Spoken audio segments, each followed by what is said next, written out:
اخواتي الزملكاويه، اخباركم ايه؟ يا رب تكونوا بخير. الزمالك انهى تدريباته اليوم الختاميه استعدادا لمباريات القمه بكره ان شاء الله الساعه 9 على استاد القاهره. ولكن في شويه مشاكل وازمات بتقابل فيريرا، بس في بعض الاقتراحات وبعض الحلول اللي هو ممكن يعتمد عليها خلال هذه المباراه. كل حاجه هنعرفها بالتفصيل في الفيديو ده. بس كالعاده طبعا قبل ما نبدا احب انك تدعمني بلايك للفيديو ده، ولو ما كنتش مشترك في القناه اشترك في القناه وفعل زر الجرس. اولا كده نبدا ونقول بسم الله الرحمن الرحيم والصلاه والسلام على اشرف الخلق اجمعين. الزمالك النهارده انهى تدريباته الختاميه استعدادا لمباراه القمه، المباراه المرتقبه في نهائي كاس مصر النسخه القديمه ما بين نادي الزمالك وما بين الاهلي. هتكون المباراة على استاد القاهرة الدولي الساعة 9 مساء، ولكن في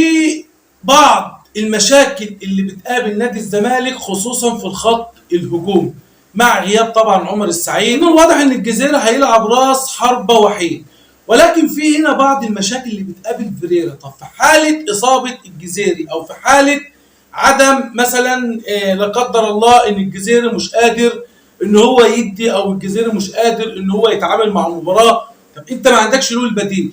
ولكن في بعض الحلول اللي فيريرا اثناء التدريبات النهارده كان بيفكر فيها او كان بيشتغل عليها عشان خاطر يوصل لنتيجه. طبعا الاقرب ممكن يكون يوسف اوباما، او ممكن يكون اشرف بن شرقي، او ربما شيكابالا احيانا كنا بنشوفه مع فيريرا بيلعب راس حرب. فهم دول البدائل الوحيد اللي عندك، يعني دول اي لاعب فيهم هو اللي ممكن يقدر يحل مكان سيف الدين الجزيري، او يحل او يشغل مركز راس الحرب. وكمان بيدرس ان هو ما يدفعش بمحمد عبد الغني في الخط الدفاعي، ولكن بيدرس وبيفكر ان هو يدفع ويشارك بمحمد عبد الغني في خط الوسط المدافع، خصوصا ان بعد اصابه رؤى طبعا في الماتش اللي هو قبل المحله، فدفع بيه عبد الغني في مباراه المحله اللي فاتت في خط الوسط المدافع. قدر عبد الغني ان هو يؤدي المركز ده بشكل كويس. فيريرا لازم يستغل الحاله المعنويه والحاله النفسيه والحاله الفنيه الجيده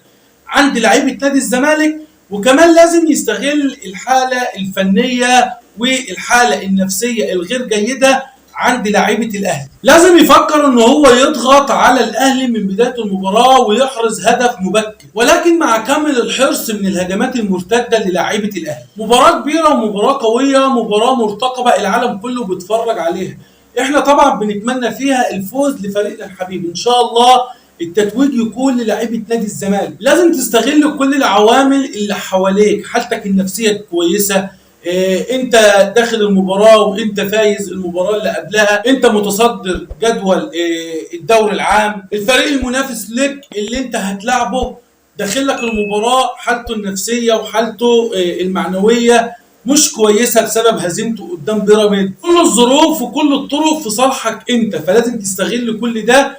ولازم اللعيبه تنزل الملعب تكون رجاله، لازم اللعيبه تنزل الملعب تاكل النجيله ديت اكل. توقعات ان فيريرا هيلعب بطريقه 4-3-3، السيطره على الكره قدر المستطاع في منطقه وسط الملعب وتكون في استحواذ نادي الزمالك. اللي انا بتمناه من لعيبه نادي الزمالك ومن الجهاز الفني لنادي الزمالك ان نادي الزمالك يبدا المباراه بضغط. ما ينفعش تبدا المباراه زي المباراه اللي فاتت بتاعه الدوري، ان الاهلي هو اللي كان بادئ يعمل ضغط عالي عليك، والاهلي طول الشوط الاول هو اللي مسيطر عليه. لازم اللعيبه تسترجل في موقف الواحد على واحد، لازم تكون انت اقوى، اضغط بكل قوه، حاول ترجع الاستحواذ ليك، دايما خلي الكوره انت اللي مسيطر عليه، انت اللي تتحكم في رتم المباراه. انت صدقني الافضل، لعيبه نادي الزمالك هما الافضل في الوقت ده، فلازم تستغل كل حاجه كويسه لصالحك، لازم تستغل كل الظروف اللي انت مريت بيها او اللي فريقك المنافس الاهلي مر بيها لصالحك. رساله لجماهير نادي الزمالك، دعم دائم للاعيبه. بتمنى ان الجماهير تكون جماهير مشرفه في المدرجات، وبتمنى من لاعيبه نادي الزمالك ان هي تحط في اعتبارها